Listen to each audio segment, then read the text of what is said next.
हरियाणा का करनाल अब स्वच्छता रैंकिंग में रोल मॉडल बनेगा। मुख्यमंत्री नायब सिंह सैनी ने ऐलान किया कि करनाल 5 नगर पालिकाओं को मार्गदर्शन देगा। सीएम सैनी ने बताया कि करनाल को सीवन, इस्माइलाबाद, नारनौद, कलावाली और राजौंद नगर पालिका का गाइड बनाया गया है। करनाल के अधिकारी और मेयर इन नगर पालिकाओं का दौरा करेंगे और बताएंगे कि करनाल ने कैसे स्वच्छता में अव्वल स्थान हासिल किया। इसी तरह सोनीपत को होडल, नारनौल, पटौदी, मंडी, फारूक नगर और कुंडली नगर पालिकाओं का मार्गदर्शन की जिम्मेदारी दी गई है।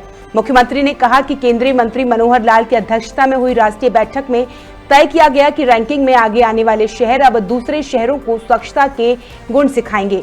सीएम सैनी ने बताया कि हाल ही में प्रदेश के सभी ईओ, डीएम और सचिवों की बैठक में तय हुआ कि एडॉप्टेड शहरों में ज्वाइंट ऑपरेशन चलाए जाएंगे। मेन पावर और संसाधनों की कमी दूर करने के लिए सरकार हर संभव कदम उठा रही है। वहीं मंडियों में धान खरीद को लेकर मुख्यमंत्री ने कहा कि विपक्ष द्वारा धान की खरीद पर लगाए गए आरोप बेबुनियाद हैं और मंडियों में खरीद सुचारू रूप से जारी है। उन्होंने कहा कि किसानों की मांग पर मंडियों में इलेक्ट्रॉनिक कांटे लगाने पर भी विचार किया जा रहा है। इस दौरान सीएम ने पूर्व मुख्यमंत्री भूपेंद्र सिंह हुड्डा के 3100 रुपए बोनस वाले बयान पर निशाना साधा और कहा कि विपक्ष सिर्फ बयानबाजी करता है। भाजपा सरकार ने पारदर्शी सिस्टम से किसानों को लाभ पहुंचाया है। भाजपा सरकार ने किसानों के नुकसान की भरपाई के लिए क्षतिपूर्ति पोर्टल बनाया है। अब नुकसान की भरपाई सीधी और पारदर्शी होगी। कांग्रेस जहां केवल बयान देती थी, वहीं भाजपा ठोस काम कर रही है।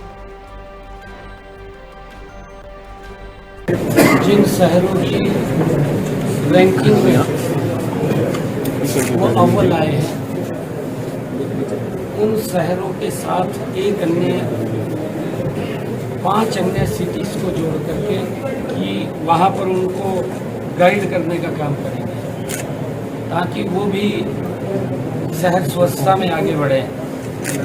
वहाँ पर इंफ्रास्ट्रक्चर की कोई दिक्कत है, मैन पावर की दिक्कत है, उन सब को लेकर के हमारे अधिकारीगण और हमारे वहाँ के मेयरगण उस अलग जो शहर हमने अडॉप्ट किए हैं, जिसमें करनाल के अंदर हमारे जो सीवन है नगर पालिका, इस्माइलाबाद नगर पालिका है, नारनौंद नगर पालिका है, कालावाली नगर पालिका है, राजौंद नगर पालिका है।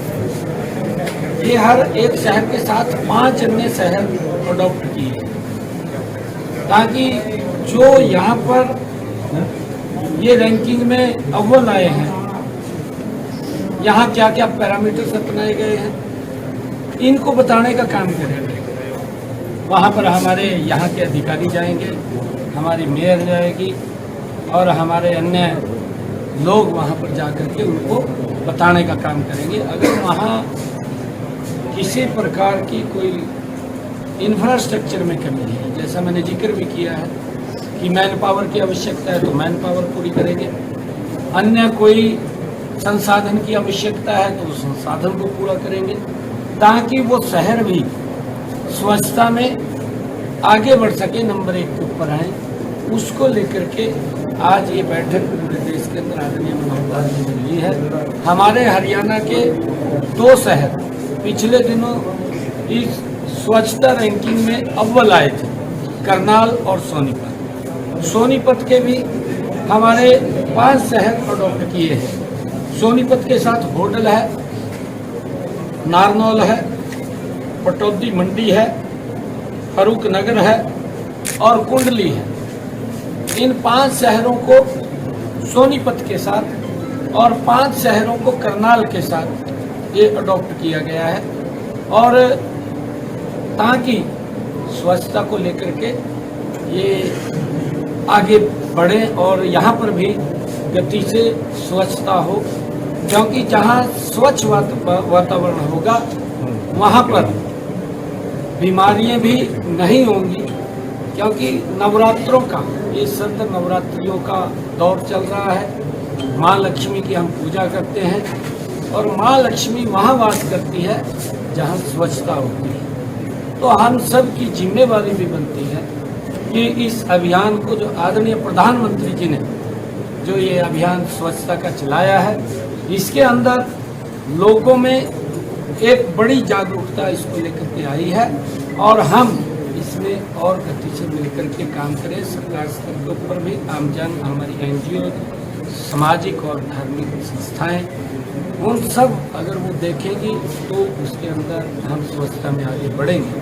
हम जैसे अपने घर को त्योहारों में साफ सफाई करते हैं, उसके अंदर स्वच्छता करते हैं, उसी प्रकार से हमारे घर के आसपास का वातावरण, हमारा आंगन, हमारा मोहल्ला, हमारी गली, हमारा वार्ड, हमारा शहर वो स्वच्छता के अंदर आए, उसको लेकर के हम मिलकर के काम करेंगे और उसको लेकर सारी तैयारियां कर ली। पिछले दिनों भी हमने हरियाणा के सभी जो EOs थे और हमारे जो DM थे, हमारे जो सेक्रेटरीज थे, नगर पालिका है, नगर परिषद है या हमारे नगर निगम है, उन सब की एक बड़ी बैठक पूरे दिन चली थी और उसके अंदर हमने पूरे प्रदेश की रणनीति तय की थी, क्योंकि केंद्र ने अभी हमारे जो स्वच्छता में अव्वल आए हैं शहर, उन्होंने 5 शहर और अडॉप्ट करने का निर्णय किया है कि मेट्रो और सिटी के तहत उनके अंदर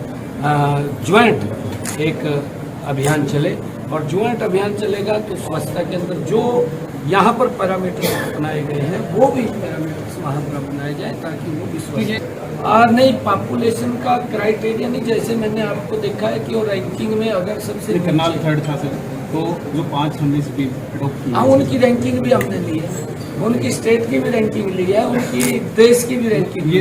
नहीं देखिए, धान की खरीद चल रही है, हमने बोल दिया है और सभी मंडियों के अंदर हमने एक अधिकारी को भी वहाँ कहा है कि वहाँ पर उसकी देखरेख में कोई भी समस्या, कोई दिक्कत हो उसको तुरंत दूर करें, क्योंकि मंडियों के अंदर मॉइस्चराइज को लेकर के थोड़ा रुक सकता है, बाकी खरीद जारी हमने बोला है। और मंडियों के अंदर भी इस बात को लेकर के ध्यान कर रहे हैं कि इलेक्ट्रॉनिक कांटे लगे, क्योंकि ये किसानों की इसकी मांग थी और उसके ऊपर काम चल रहा है। देखिए, विपक्ष का विषय है बात को रखना, परंतु विपक्ष जब सत्ता में था तो उसने अपने जोड़ी भी देख लेना चाहिए। जब एक किसान का कुछ नुकसान होता था, हमने तो अगर किसान का नुकसान हो रहा है, हमने ई क्षतिपूर्ति पोर्टल खोला है और उसके ऊपर कहा है कि उसकी हम भरपाई करेंगे। सर, जो भी किसान का लॉसेस हुआ है उसका भरपाई करना वो सरकार की जिम्मेवारी है,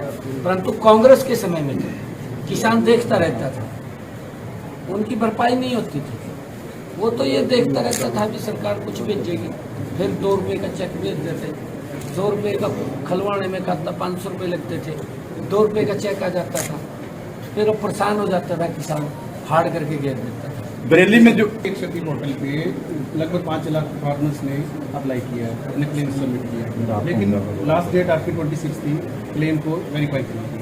पटवारी की शॉर्टेज की वजह से वो वेरीफाई नहीं हुआ। क्या डेट एक्सटेंड की है? नहीं, वेरीफाई कर रहे हैं, हमें जल्दी ही उनका मुआवजा पहुंचाने का काम करें। पटवारी नहीं, पटवारी का ऐसा है, हमें पटवारियों की लगातार पीछे भी हमने भर्ती की थी, उनकी ट्रेनिंग चल रही थी, जल्दी ही वो आ जाएंगे।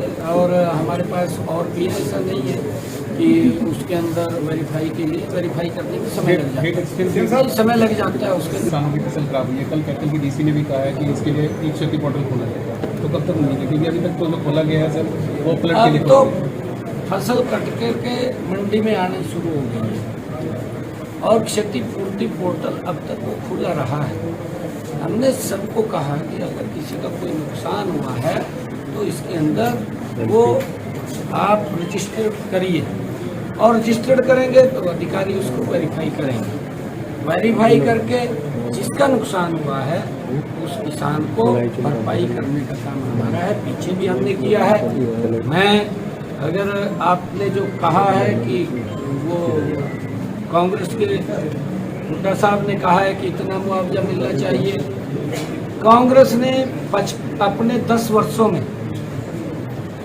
1157 करोड़ रुपए मुआवजा दिया। भारतीय जनता पार्टी की सरकार ने 10.5 वर्षों में 15,500 करोड़ रुपया किसान को उसकी फसल के खराबे का दिया।